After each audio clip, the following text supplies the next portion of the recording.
Hello and welcome to the third and last session of the Biomedical Engineering Workshop presented by SimScale in collaboration with Hannover Medical School.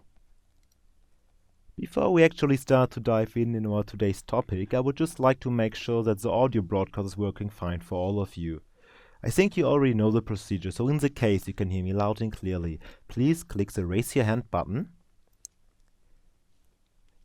And this looks already quite good, so seems like everybody can hear me. In the case, for some reasons, the quality should drop during this broadcast.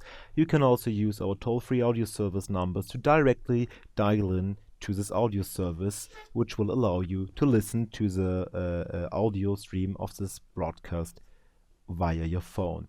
Therefore, you just have to enter or to dial one of these toll-free numbers and enter the access code you can see here. Okay, great, let's get started. Today, as I mentioned our last session, which is about in vivo blood flow, what basically means all flow or fluid flow of blood through a living organ or through a living organism. And yes, let's just take a quick look at the agenda. I will make a very crisp introduction and say some final things about this workshop series and the webinar.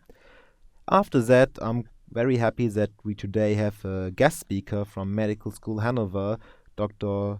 Corresitorios, who will join us for a talk. And right after that, we will perform together a simulation. During the live demonstration, I will present your homework to you, and finally, for sure, we have time for a Q&A session. Okay, as you know, this is the final session of this workshop series, and since some people seem to join very late, and this is the first session, I can, or there's one thing I can recommend you is take a look at the recordings you can find on simscale.com/biomedical workshop or biomedical engineering. And yes, today is also deadline for the second homework assignment. In the case you may need 1 or 2 days more because you get in trouble, just reach out to us and we'll try to find a solution. And yes, finally, I think we can now really get started with today's topic. And I'm very proud that today Dr. Sotorios Korozis will join us. Dr. Korozis is the Director of Biomedical Engineering at Medical School Hannover. Medical School Hannover is well known for the first transplantation of living cartilage, for example. Dr. Korozis received a Bachelor of Science in Mechanical Engineering as well as a Master of Science and a PhD in Biomedical Engineering from University of Leeds.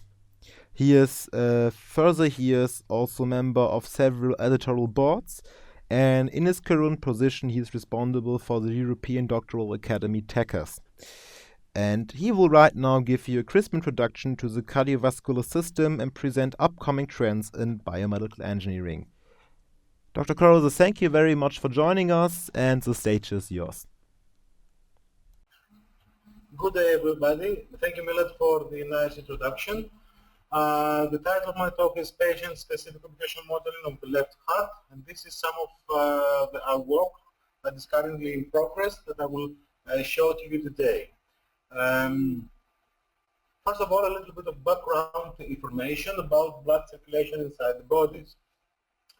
As you probably know already, we do not actually have one heart, but we have two hearts. Or better said, we have one heart separated in two distinct circulation. The first one is the systemic circulation involving the left side of the heart, the left ventricle and the left atrium, which is actually the portion of the circulation that actually makes sure that blood or the cells are fed with blood throughout your bodies. The second portion of the heart, the so-called right heart, it involves the pulmonary circulation, and it is responsible for collecting the deoxygenated blood that returns to the heart from our bodies, and then eventually pushing this blood, the deoxygenated blood, to the lungs. Then from the lungs, once the heart is actually the blood, is oxygenated, the blood flows back into the heart, back to the left side of the heart. As you can see, the whole arterial and venal tree inside the body is rather complicated as well as rather inhomogeneous. So depending on the site where we actually choose to investigate the blood properties and indeed the blood vessels, you can see the different sizes of blood vessels, which actually also translate to the different thickness of their walls. Starting with the bigger, with the arteries, with the bigger blood vessels, which are the arteries, with with a mean diameter of approximately 5 millimeters and a mean wall thickness of 1 millimeter, down to the veins, which are the second, probably the second most important blood vessel in the body, with a mean diameter of approximately 5 millimeter and a wall thickness of approximately 4.5 micrometers. Now, considering the different job that these blood vessels actually do inside our body, you will, I think you will appreciate the fact they are structured rather differently. The left heart and the associated arterial system actually involves high blood pressures, which is quite naturally occurring phenomenon, because the left side of the heart and subsequently the arteries need to carry the oxygenated blood through the rest, through the whole of the body.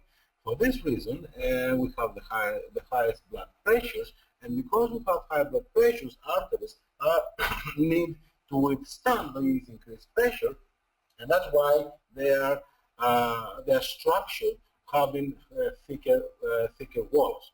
On the other hand, the veins carrying the deoxygenated blood at lower pressures, and of course are associated with the low pressures of the right side of the heart. The blood pressure requirements are quite lower, so this translates down to the thickness, which also smaller compared to the arteries. In addition, we have also the capillaries, which are the smallest, blood vessels inside our body, with a mean diameter of approximately and only about 8 microns. This is the final, or I should say, it is where the deoxygenated blood, or I should say the oxygenated blood actually releases its oxygen load onto the cells, and where the cells actually release the carbon dioxide, which enters the bloodstream prior to actually being transported to the lungs for oxygenation.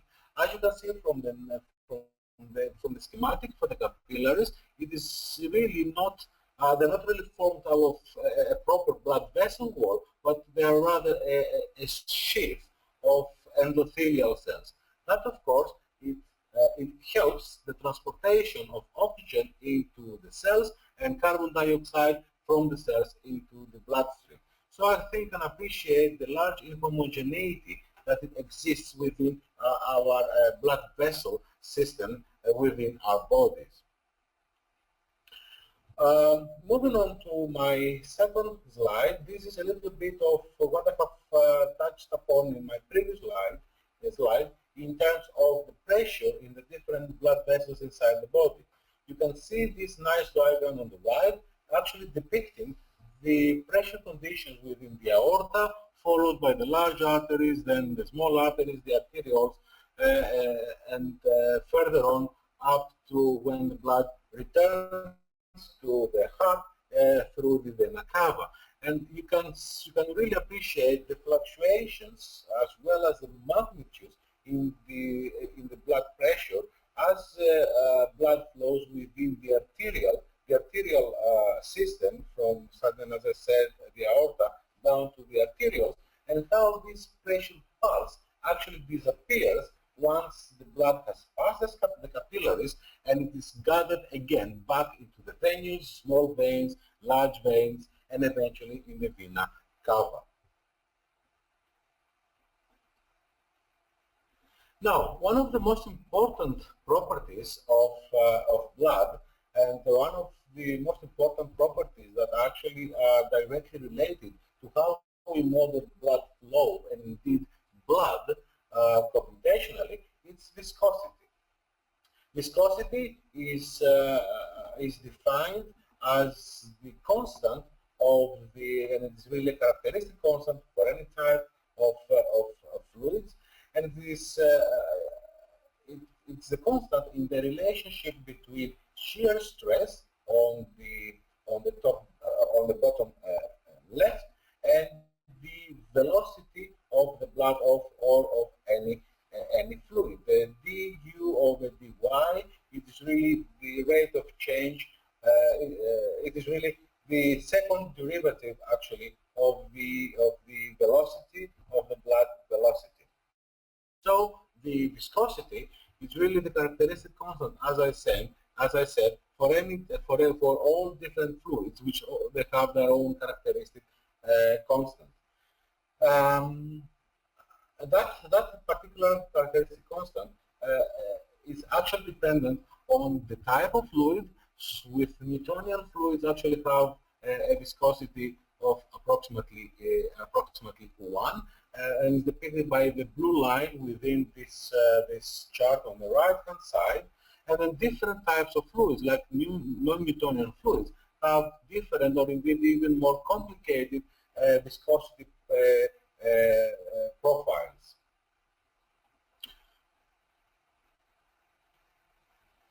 Now, the viscosity of the blood, we usually, talking about the viscosity of the blood, we usually regard blood as being homogeneous, which is really not the case. First of all, blood is indeed an organ, like the skin is an organ as well, like the heart or the lungs. It is therefore an organ in its own right, and as I said, is quite inhomogeneous.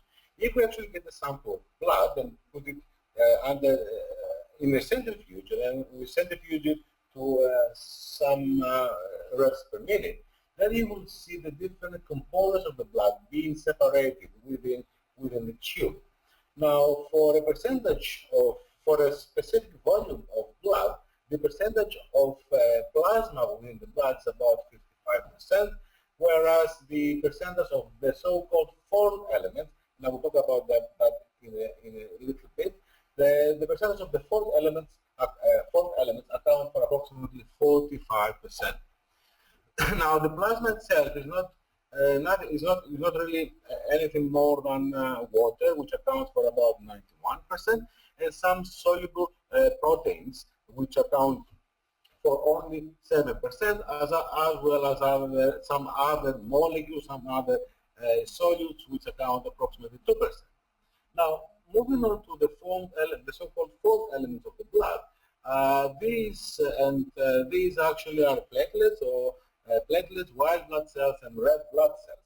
And you can see that the vast majority, and therefore what actually gives to the blood its properties, are the red blood cells, which actually within a specific volume of blood account for about 4.2 to 6.2 million cells. Then we have also the white blood cells. These are part of the defense mechanism of the immune system in our bodies.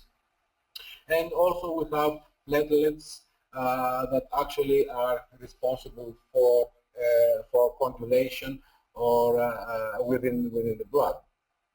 Now, having covered a little bit about this about the blood, then we can move back into viscosity and actually identify three main parameters that actually affect the viscosity of the blood, namely the shear rate, the vessel diameter, as well as the hematocrit.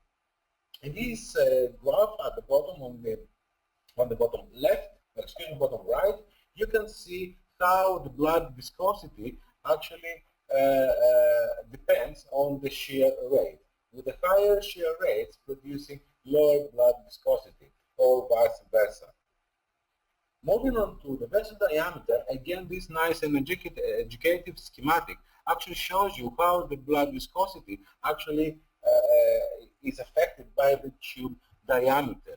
Now, for larger tubes, for large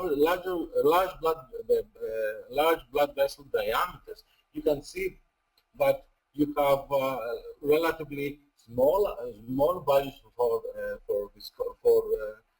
of viscosity, which actually increase these values as uh, um, the blood vessel diameter actually increases.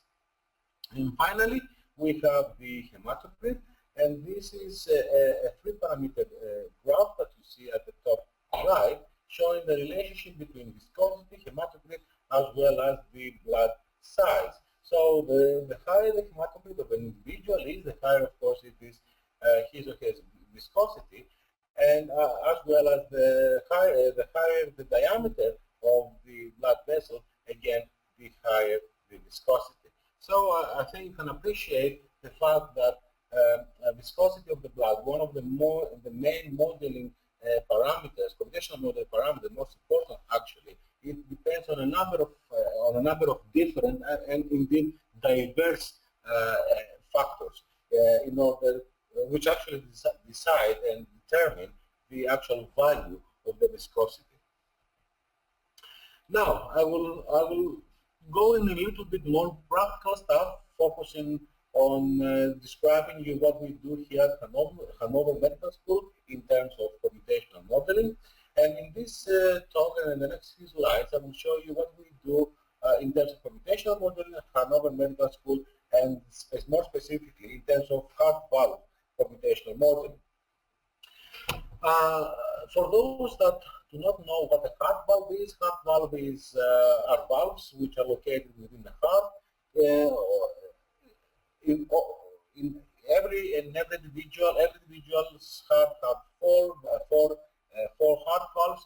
The two of them are called the semilunar valves, and the other two are called the atrioventricular valves. And starting my description from the atrioventricular valves, those are the valves that are located between the atria and ventricles, whereas the semilunar valves are located between the ventricles and the large arteries that actually emerge from the heart.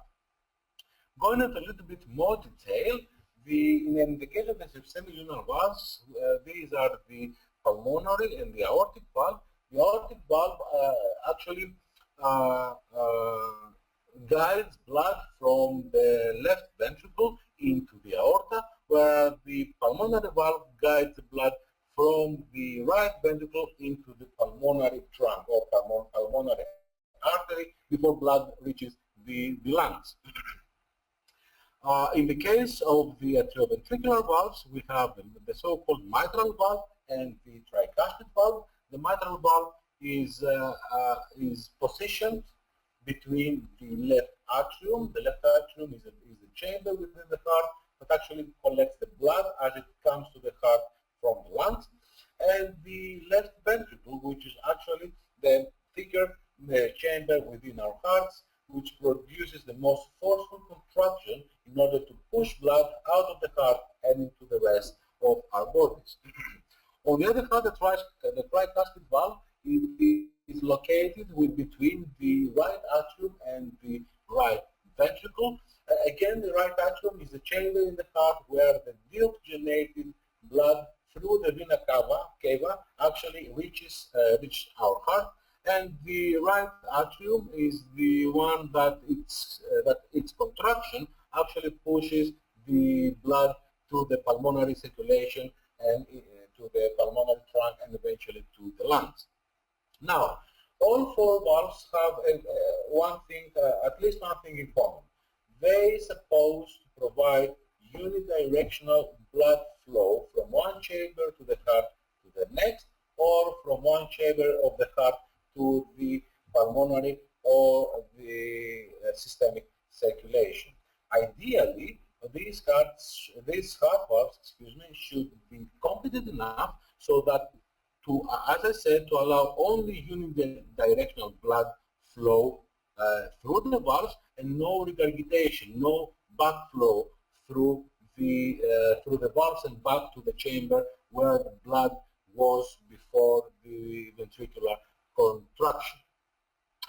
I think I also need to mention, and I think I touched upon this a little bit earlier, with regards to the different blood pressures in the different sides, or the different sides of the heart. More specifically, and as I said earlier, the left side of the heart, or the left side of the heart, which consists of the left atrium and the left ventricle, because they need to push the blood throughout our bodies, the contraction of the left ventricle is much more forceful compared to the contraction of the right ventricle. As a result, there are much higher pressures developed in the left heart, in the left ventricle, and as a result of that, the aortic and the mitral valves are subjected to higher forces and higher loading, compared, of course, to the right side of the heart. Again, because of the high loading, these two valves, the aortic and the mitral valve of the left heart, are actually more prone to disease, and these are there is a need for those to be repaired or replaced, compared to the other two heart valves of the right heart. Now, as you can probably imagine already, the surgery of either repairing or replacing one of these valves is rather complicated. And another factor is the fact that nowadays there are a lot of different surgical techniques with a view to both repairing and replacing any of the valves in the heart, as well as a number of different prostheses, heart valve prostheses. And it's really up to the experience of the surgeon, him or herself, and actually his or her preference with regards to what prosthesis and what surgical technique to actually use to repair or replace any of these valves. So what we're trying to do here at Hannover Medical School, we're trying to develop prognostic and pre-operative tools in order to allow for the surgeon to make educated decisions with regard to the operation, and more specifically in terms of the surgical technique, as well as in terms of the prosthesis that would be more suitable to be used for a particular patient. So in other words, we're creating a platform onto which the surgeon can create and do virtual surgery using patient-specific parameters. And with this tool, he or she will be able to make a decision based on the particular physiology and anatomy, as well as underlying pathology of the particular patient. And of course, once the surgery is performed computationally in a virtual environment, then the surgeon can also assess the post-operative function of his or her decided surgical technique or decided prosthesis that to be used. And this post-operative assessment of function is done or can be done in terms of the hemodynamics, the blood, how the blood flows through the different chambers of the heart, and of course through the heart valve, as well as in terms of biomechanics of the valve prosthesis. Now, the general approach that we follow at Hannover Medical School with regards to creating those virtual platforms, creating these patient-specific computational modeling is presented in this study flowchart.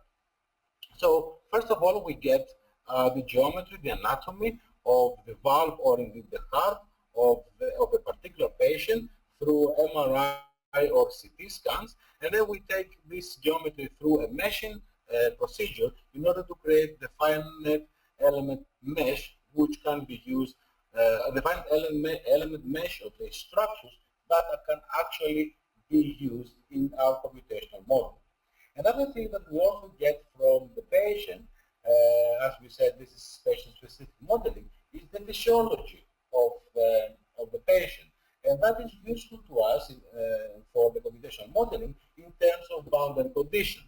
So using ultrasound measurements or indeed CT scan measurements, we can actually obtain the specific flow, blood flow through the heart, as well as blood pressure in the heart for the particular patient. That information is very, very important for the computational modeling because it can be imported in the model, as I said, as boundary conditions in order to drive the model. Another important thing that it is necessary in order to do near physiological computational modeling is to import in the model the mechanical properties of the different tissues. In our case here at Hannover Medical School, what we do is actually to evaluate the mechanical properties of all different tissue components that we try to model. For instance, if we're modeling the left heart, we need the mechanical properties of the mitral valve, the mechanical properties of the aortic valve, the mechanical properties of the myocardium, of the ventricle, as well as the mechanical properties of the wall of the atrium. More than this, we also looking into evaluating the regional mechanical properties of all these tissues. For instance, in the case of the mitral valve, which it has a rather complicated structure consisting of the mitral valve leaflets, the chordae, the papillary muscles, and the annulus, we actually test all these different components in order to import these mechanical properties for each one of these components individually into our computational models. And how do we do that? Once we have done experiments to calculate or to obtain the characteristic stress-strain behaviors of these different components, tissue components, then we also do mathematical modeling to try and describe these stress-strain behaviors in terms of an equation. This equation is plainly called the constitutive law or the constitutive equation for this particular tissue or region of tissue, and that is what we import actually in our computational models. Now, we have included, we have talked about all the parameters that we include into developing our computational model. Now, the most important thing really, if you do not want your computational model to be just nicely drawn cartoons, is that you need to validate the computational models against physical experiments. That is of absolutely paramount importance if it is your computational model to have any reliability or indeed credibility at all. And plainly, what we do with that, once we have created our computational models and we have run the simulation for the physiology and anatomy of the patient, then the results from these simulations we compare to results from different experiments. In this little picture at the bottom, you can see our versatile flow duplicator, in which we can insert a living, or I should say, a natural heart valve, and actually measure things like flow through the heart valve, pressure across the heart valve, as well as the deformation of the valve leaflets and other near physiological pulsatile flow. In this fashion, we're able to demonstrate that the computational modeling itself actually represent the reality. Now, moving on to a little bit, to show you a little bit of a few results with regards to the computational modeling of the mitral valve. Here you can see on the left-hand side, you can see an excised whole mitral valve. Of course, it's not the patient's mitral valve, because if we had excised the mitral valve of the patient, of course, would have died.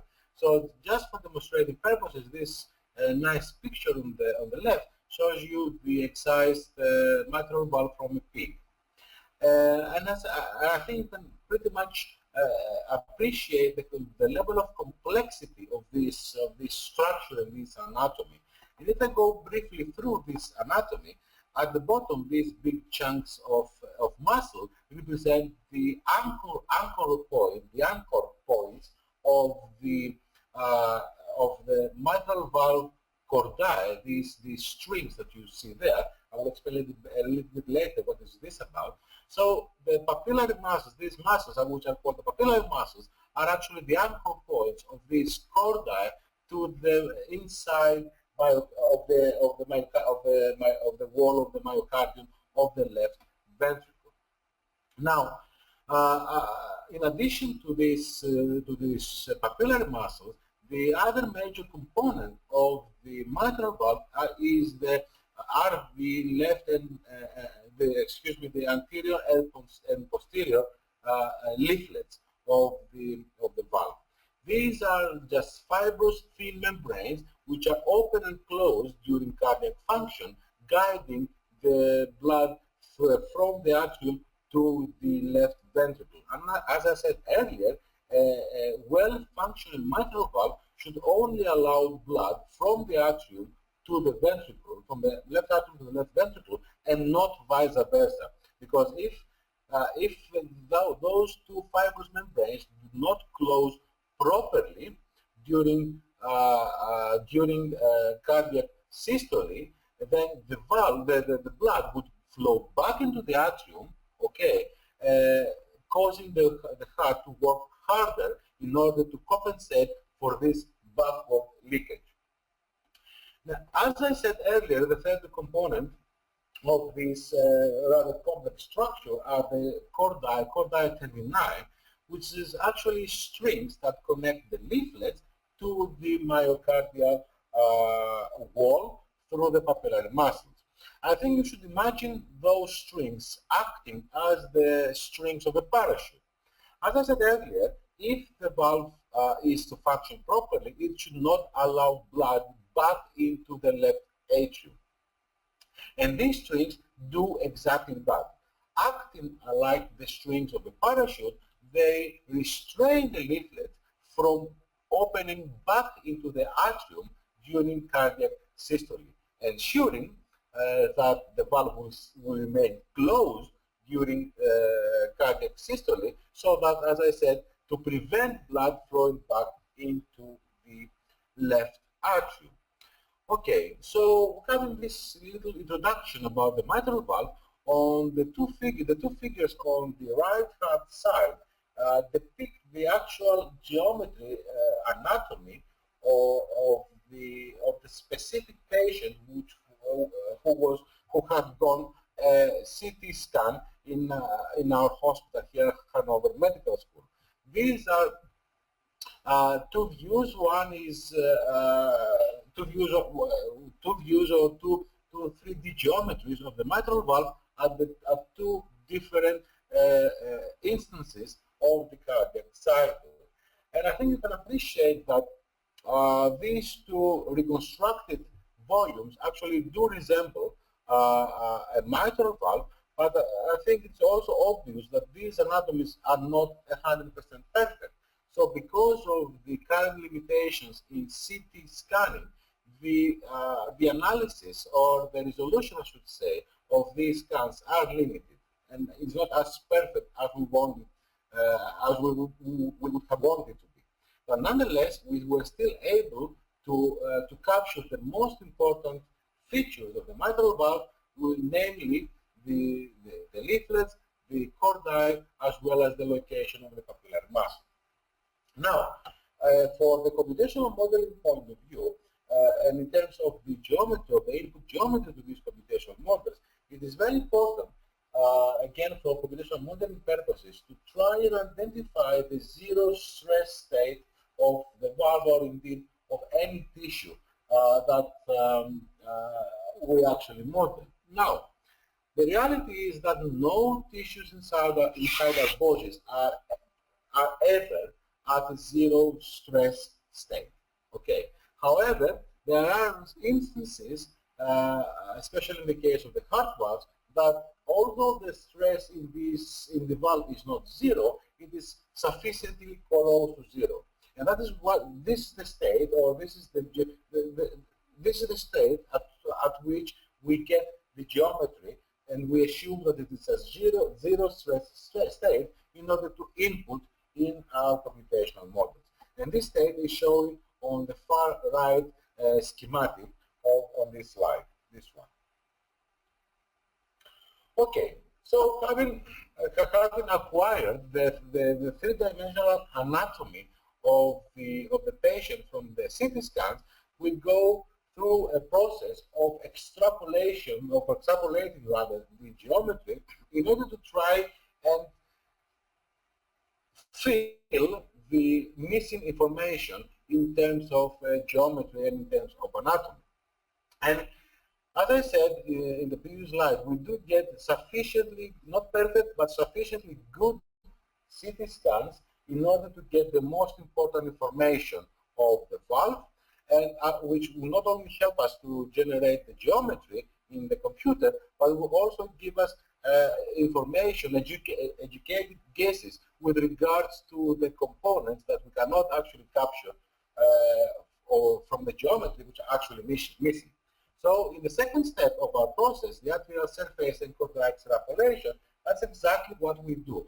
We take educated guesses with regards to the positioning of the different components that we were of the heart valve that we were not able to capture them with the CT. Now, the third step, which is really has to do with the limited computational power that is currently available, it involves the simplification of the geometry or the anatomy of the heart valve, which at the same time still keeps the most important features, especially the most important features for the computational modeling of this tissue. And I think you can appreciate the significant difference between the second step and the third step in terms of geometry and anatomy.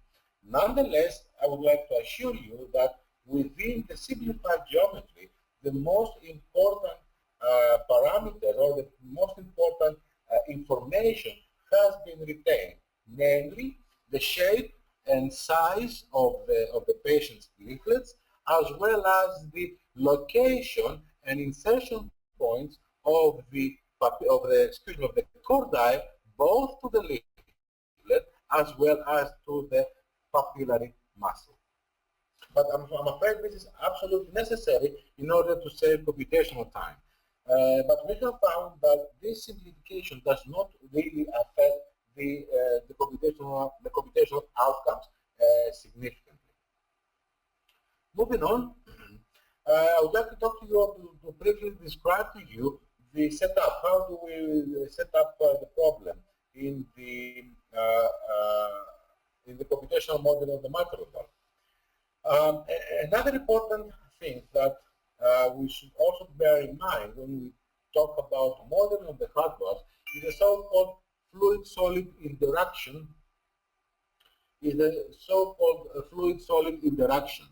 And that is really important to be modeled within the computational model, because as the name implies, the fluid-solid interaction is an interaction between the tissue, the heart valve, and the blood.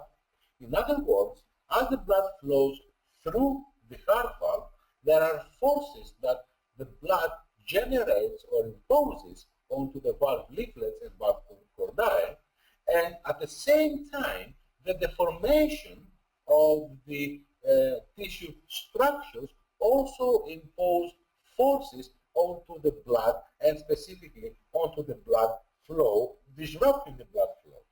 So this two-way interaction is called, in computational modeling terms, SSI interaction, fluid-solid interaction, or fluid-structure interaction.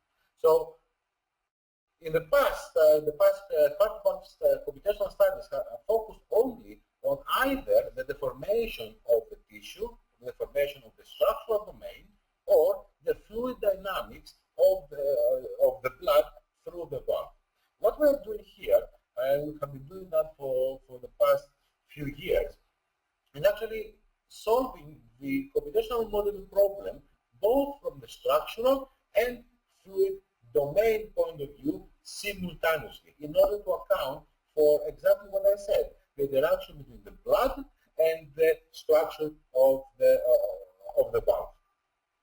Now, with regards to the boundary conditions, more specifically about with regards to the blood, we assume that the blood is incompressible Newtonian fluid, And we have also adapted a tabulous model, which also adapts local empty viscosity. Okay, again, because you have so complicated geometry, it is very, very important to account for a turbulence model. Okay, that will solve, or that will indeed predict, the different flow circulation zones within the fluid domain, in respect to the direction of the blood with the anatomical structure, the valve components. For the leaflets, ventricle, and atrium, of course, we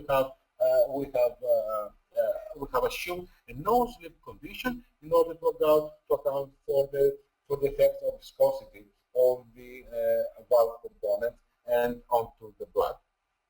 With regards to the material properties, I think I talked to you a bit in a couple of slides ago. Talked to you a bit about that a couple of slides ago. What we do experimental testing of the different components of the mitral valve, the leaflet, the chordile, and then from the experimentally obtained stress-strain data, we actually create mathematical models that actually describe this stress-strain behavior for the different valve components. And this mathematical formula we put into our models in order to predict the behavior or the structural behavior of the valve components in relation to the different loading levels, the different stress levels, the different pressure levels during the we also assumed the material to be near incompressible, and we also assumed a mortar condition for the conduct. Now, with regard to the mortar condition, I mean, whoever has done actually some fluid-solid interaction modeling of different structures and different fluids, they would realize that one of the main problems is when one of the two domains gets disrupted. Okay. Now, if you imagine the valve opening and closing and the blood flowing through, there are instances within the cardiac cycle that the valve is fully closed, and if we're talking about a 100% competent valve, which does not allow any blood back into the ventricle, then in this case you have, in computational terms, the fluid domain disrupted and separated by the valve leaflets into an atrial section of the fluid and a ventricular section of the fluid. Computationally, this is not very good. So we have assumed these mortar conditions, which actually involves the modeling of the closing of the completely closed phase of the valve leaflet as not really being 100% closed. In fact, we assume a single element at this a single element space at these contact points in order to keep the continuation of the blood domain between the atrium and the ventricle without at the same time significantly compromising or indeed overestimating the backflow of the blood into the atrium. Now, with regards to the method that we use for the fluid structure, fluid-solid interaction coupling, we use an LE approach, which is LE stands for arbitrary Lagrangian Unarian approach for movement and adaptivity, and we also use an implicit two-way strong coupling at every single step that we perform the computational modeling calculations.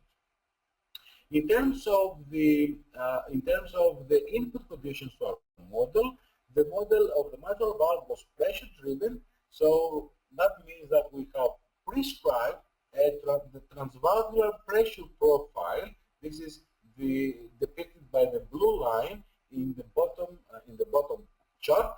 Okay, so and it's really the difference or the subtraction of the atrial pressure of the patient from its ventricular pressure profile. And that blue line, that blue waveform, was actually subscribed or prescribed, I should say, as an input to the model. Now, this is, I think, this is my final slide for this little demonstration of what we're doing in Hannover Medical School in terms of the patient-specific modeling of cardiovascular tissues. And here you can see the results for the structural domain of the mitral valve. And in the movie on the left-hand side, you can see the effective surface stress on the valve leaflets and the different areas of stress concentration at the angle of the leaflets. Whereas on the right-hand side, you can see the forces developed at the or in the chordae during the cardiac cycle. I mean, although you only see here the results for the structural domain, for the structure of the valve, rest assured this is an FSI model also that has also solved the fluid domain as well. And in fact, I think I have some more data to show you, and this is indeed the results for the fluid domain. On the left-hand side, you can see the flow, or sorry, you can see the pressure, how it is developed in the atrium, which is the top part, and the ventricle, which is the bottom part, during the cardiac cycle, and as a result of the interaction of the blood with, excuse me, with this valve structure. And on the right-hand side, you can see the flow, the blood flow vectors as they are developed in the atrium top and ventricle bottom during the cardiac cycle. And with this, I would like to close my presentation with a big thank you to SimScale and specifically to Murphy, to Milad Murphy, for inviting me and giving me this opportunity to talk to you about that. Thank you very much. Perfect. Okay. So after you get a very interesting insight into, let's say, modern development in biomedical engineering, let's start with the live demo. And as our guest speaker said, it's really challenging to simulate blood flow, especially when you have also interaction with the wall. But today we just want to simulate a flow through a vessel. And the last two sessions we did structural simulations, FEA. And today we will introduce CFD, Computational Fluid Dynamics, which is for fluid flow simulations. And this is what we're going to prepare today. So here you can see a vessel, and we will simulate the blood flow through this vessel. And basically the setup is quite easy. We have the inlet and we have two outlets. And CFD, so fluid flow simulation, is a little bit different than structural simulation, but you will see it yourself during this demo. And basically the process is quite equal. We need a mesh, and we need boundary conditions, initial conditions, and we get result. And in contrast to FEA, our initial conditions or boundary conditions here are quite easy. So just think about it. We know here's the inlet flow. We know the back pressure. So we need two things, and two things are unknown.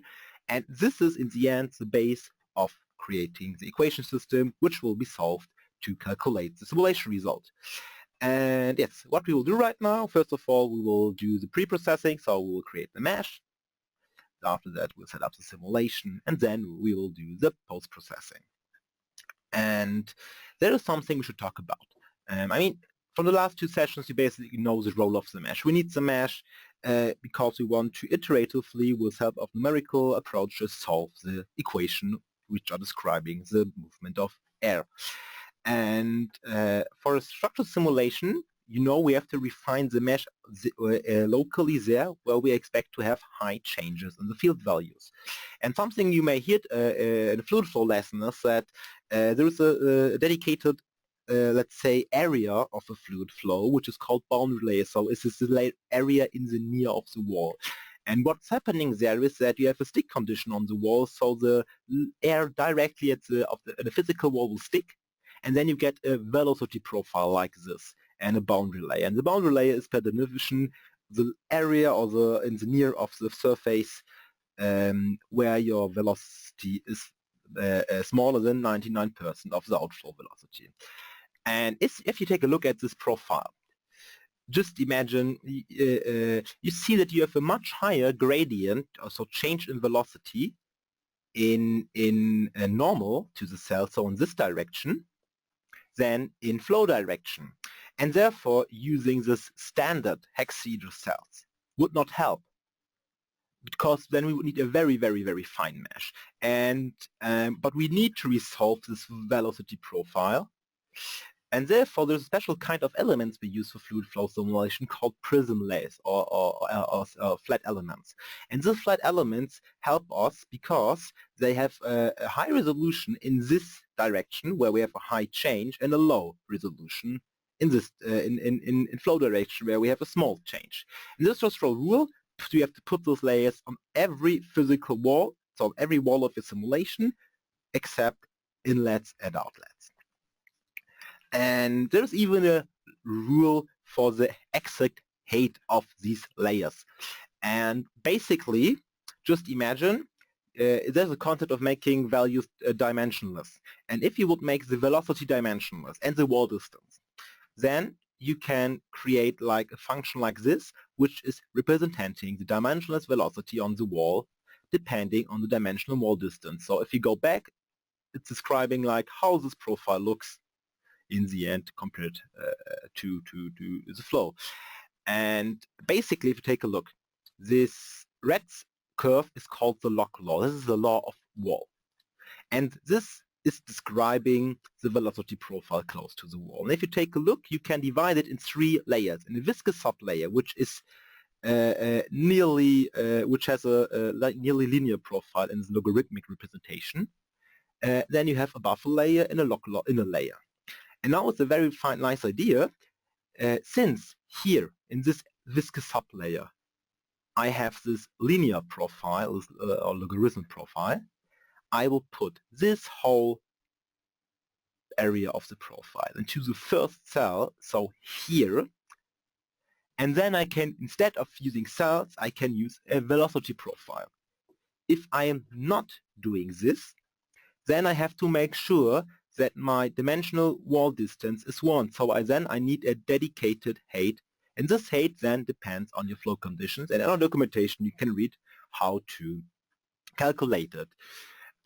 Great, then let's just take an example what this layer mesh means in practice. So this is a fluid flow mesh around the car, and these are the layer cells, just as an example.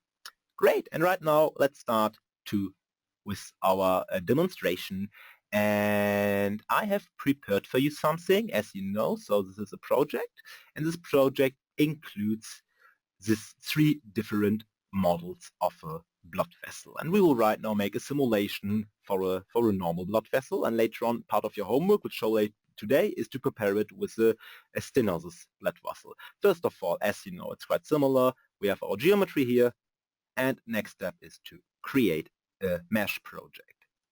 Then choose the geometry, confirm, and then add a new mesh. And this time we will use a hex-dominant parametric mesh. And this mesh has a quite different approach, because here you create kind of background mesh and like adapt it to your geometry. And therefore, first of all, you have to define a bounding box. And this is done automatically, which is quite nice by the platform. And what you basically have to do, you have also to specify what you want to mesh, because right now he's creating like a mesh in this box. And then by defining a material point, which must be, you can say which part of the mesh you want to keep. So which side of the geometry you want to mesh, the inner or the outer part. And we will just, for example, you can take a look at this material point, and this is outside, which would definitely not work. So we'll change the material point, put it inside, and now this material point is inside the geometry, and everything is fine. Next step is we have to define a base mesh size. And so this is a maximum cell size we want to use. And we can define this by defining a number of cells for each direction. And here we want 45 cells in X direction, so in this direction, 150 in Y direction, and 120 in Z direction. 20, sorry, not 120. And we will use 4 cores, the rest is fine.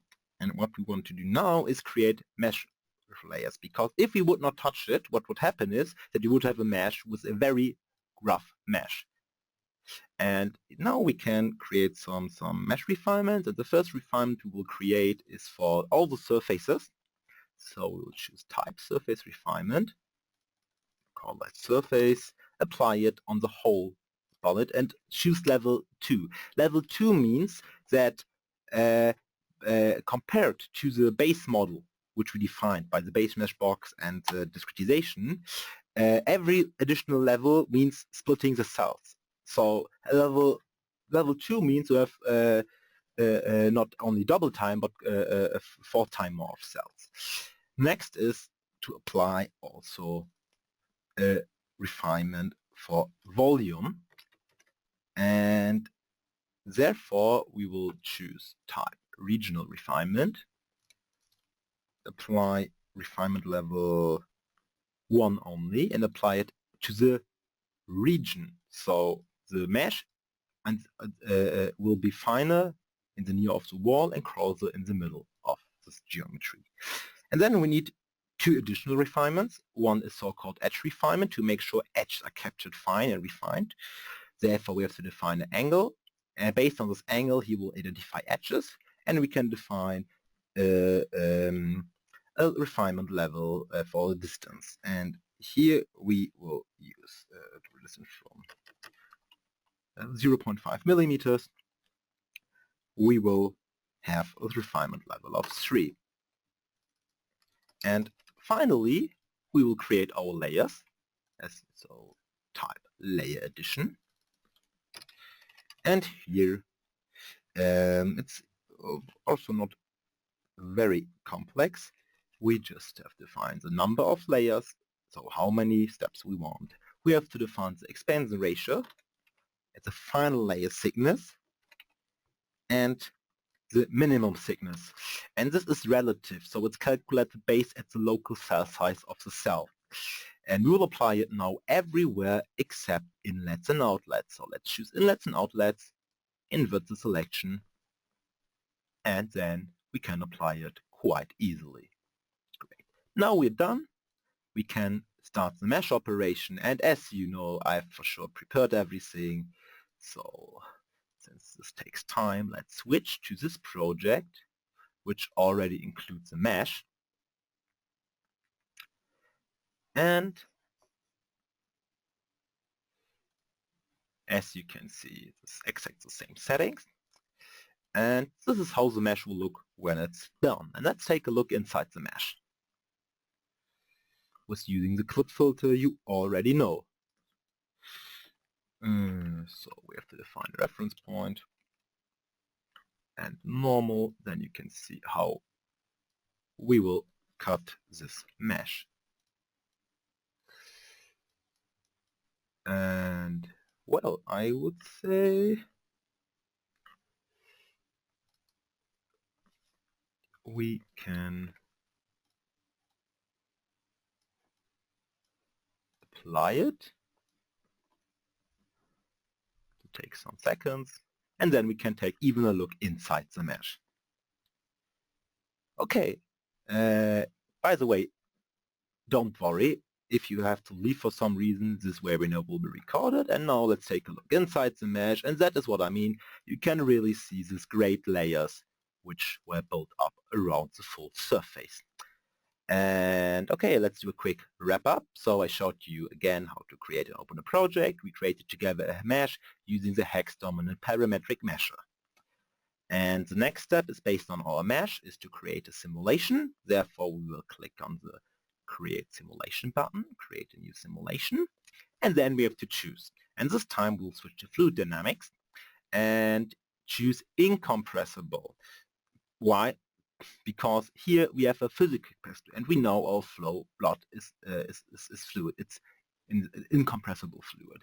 We have to define also a turbulence model, and in this case, turbulence model means that, as you know, flow can be turbulent, as you can see here, and then you need a special model to reduce computational effort.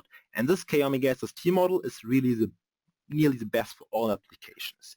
Steady state means that we're not interested in a dynamic, but only in a static solution. And then silicon safe, everything you need will be added to the tree, as you know. And first of all, we have to choose the domain. And next, we have to define materials. And what I will do before is I will add a new material, and here I will, instead of Newtonian, we have, since blood is a non-Newtonian fluid, we can now take different non-Newtonian models. And I decided to use the bird Carrier model, which is used in literature also for blood. And all these parameters I'm entering right now are taken from literature, but basically you could measure them yourself. So it's an empiric approach. And all these parameters are in the end describing this curves with Dr. Corrozes showed during his talk, and apply it on the full, apply it on the mesh. And now just two things are missing, so-called boundary conditions. Initial conditions, you can leave them as they are. And in this case, the boundary conditions are quite simple. We have here inlet, and we will specify this fluid inlet by inlet flow rate, which means we will define mass flow rate as well as the density, and the mass flow rate is 0.0044 kilogram per second, and the density is 1060, and apply it on the inlet here. So I've already created phase sets to make it easier, but you can also do it manually. Next, we have to define two outlets, this one and this one, and here we just choose pressure outlet, which means we have no gauge pressure. We can again take it from the selection, and finally we will apply on all remaining surfaces, make them to a wall, a non-slip wall, and it's very important, put this to zero gradient, because this means we use, instead of a wall function, which is for sure, you know, we can remember this means we are, wall function is when you put the whole viscous supply into one cell. This reduces computational form, but since blood is so, let's say, depending on the boundary layer, zero gradient, apply it on all faces except inlet and outlet. So just again, invert selection. And now we're nearly done. The only thing we will do right now is on numerics. You can take a look, but there's nothing we have to change. And only thing we will change right now is we'll save only the final state. Use maybe 16 cores. And very important, if this is done, we will add two result control items, so additional results you want to see. First of all, so-called surface data, Y+, which means help us to check if our turbulence model of our boundary layer was right. Next is not surface data. Next thing we will add is area average, and we will call the area average of the inlet, because that will allow us to calculate the pressure drop. And finally, to calculate the mass flow out of how the mass flow is distributed between these two things, we will also create an area integral for the outlets, and this will give us an integral of fluid flow of velocity is the mass flow. Okay, great. We're done. Last thing is to check the simulation. Everything is fine. We can create a new run and start the simulation right now. And just let's do a quick wrap up. I showed you how to set up this fluid flow simulation. Again, you will have a step-by-step tutorial, since this was maybe too quick for you. And yes, it's quite similar to FEA. The only difference is sorry. The only difference is that it's for another physical perspective in the end. So again, we had to choose a general setup, assign a mesh, define a material, and as well as boundary and initial conditions. And last but not least, I'm quite sure you're interested in the results, so I would suggest to switch to a project I've prepared, including the results. Let's open it here.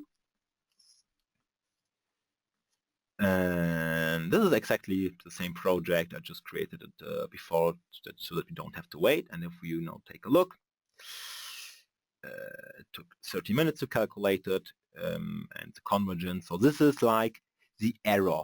And with every step, this error is becoming smaller. And that's maybe the big difference, something I should maybe mention, between FEA and CFD. In FEA, you have like iterative step-by-step solving. And you can see that it looks quite good. So that means that the average error in our simulation is smaller than 1e minus 5. Perfect. Now let's switch to the post-processor.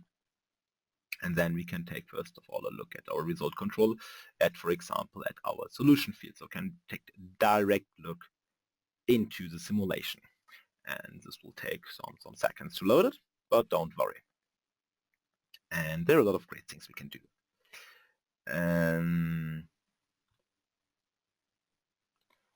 Just wait for some seconds.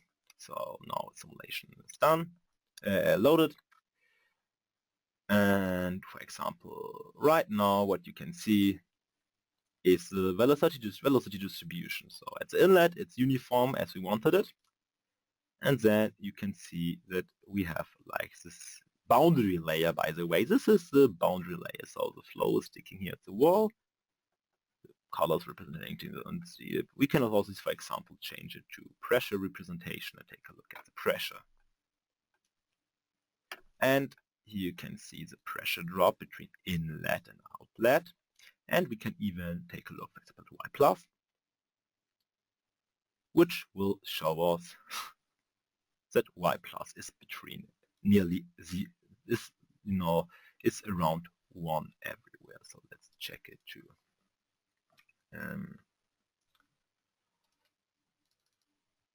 Great. And this is quite good because Y plus is below 1 everywhere. Okay, then what we can also do, for example, is to create streamlines.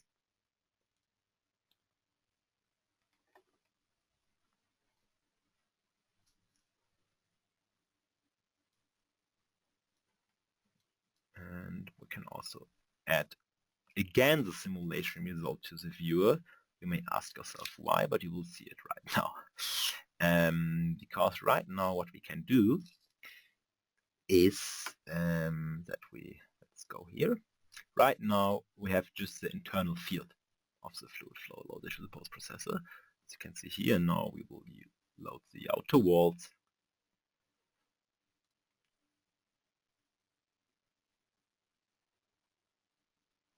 Change the representation to a solid color and add an opacity.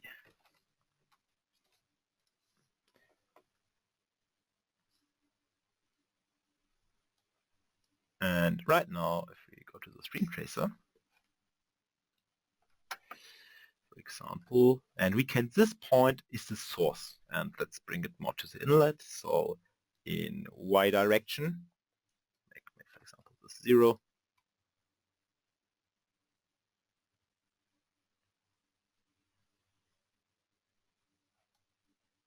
Even bring it a little bit more in Y direction. And this post-processing, which can take a lot of time, is, by the way, done or performed automatically in the cloud. And finally, let's you have more points.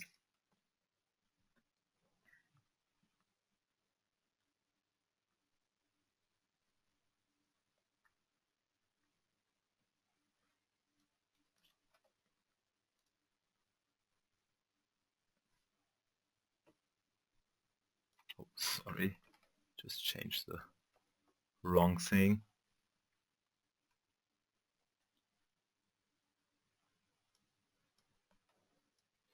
And if we change this, for example, to viscosity, which is U, and U, we can even see how viscosity is changing of the blood. And I mean, based on this, on the stream tracer, and we can even, for example, create slice, as you know, and cut through, and even cut through the fluid domain. And the combination of, you know, this fluid test will allow you a lot of nice post-processing later on.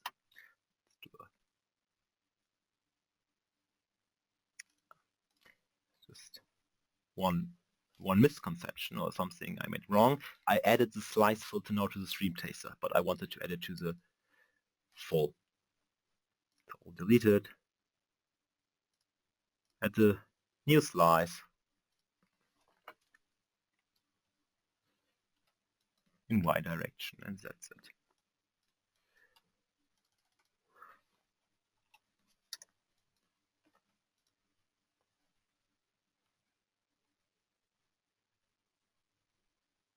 And now, for example, we can take everywhere we want a look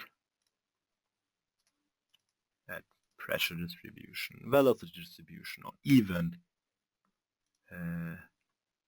viscosity distribution. And here you can see, for example, the big difference in flow, in fluid flow velocity. Okay, great. Then I would say let's wrap it up. I showed you how to create or use different photos like slices, streamlines, to visualize the results of the simulation. And there are a lot of advanced topic again for post-processing, which we cannot talk about since time is limited. But if you're interested in that, you will find a lot of material in the forum, and I will also post something into the related step-by-step tutorial. Now let's just quickly talk about your homework. So your homework will be, and the last and final homework, will provide you with all the three geometries of a healthy artery with 60% occlusion, and an artery with 80% occlusion, as you can see here. And your job is to investigate how the difference between the blood flows through a healthy vessel with no calcification and through a moderately and more strong calcified vessel. And again, you can go on the SimScale website, where you will find a step-by-step tutorial, etc. And I will send around it also tomorrow again. Great, thank you very much for your time, and now we have also time for your questions. And I think Dr. Corus is back, right? Yes, I am. Great. Okay, there are some questions, and the first question is by, if you have a question, by the way, just write to the question box, by Alexander. And Alexander wants to know if you used SimScale or own coded software to create the simulation of your research project. No, we use neither. We use the commercially packaged code LS-DYNA, which, as I said during my presentation, it is the most appropriate one for large deformations and doing FSI simulation. So, as I said, the FSI simulation is quite demanding. So, as far as I know, the LS-DYNA one is the most appropriate one to do FSI on heart valves, in which the deformation of the structure it's rather large. Okay, then the next question is whether your simulation result matches with practical testing results or not, and is there any case study on it? No, that is work in progress. That's what we're actually doing right now. So we have, of course, as I said, the in vivo data from the patient. If you remember, during my talk, I mentioned that we record the physiology of the patient in terms of pressure and flow through the valves, and indeed through the left heart. We are using the pressure as the input to our computational models, and then we can very well use the flow, the recorded flow, the clinically recorded flow of the patient, to compare it to what the flow we predict in our computational simulations. So this is work in progress, and the other work in progress that we're also doing, We isolate, and also mentioned that in my talk, we will be testing in isolation the aortic and mitral valves in our pulse duplicator. Okay, and then we will be creating, generating or recording, I should say, the flow, pressure, and indeed the deformation of, or I should say, the movement of the leaflets as recorded in our pulse duplicator, and we will be comparing that to our computational simulations. But this is work in progress that we are currently actually doing. Okay, great. Thank you very much. And I know it will like 2 hours now I have this workshop and most of you stayed, so thank you very much. If you should get more questions because maybe it was a lot of information you have to think about it, just use the forum and we will try to answer everything. Thank you very much for joining us for this workshop series. And also again, thank you very much Sortirus for joining us today. Thank you very much myself. And yes, so I wish you all a nice weekend. Yes, happy simulating and see you soon. Bye. Bye-bye. Bye.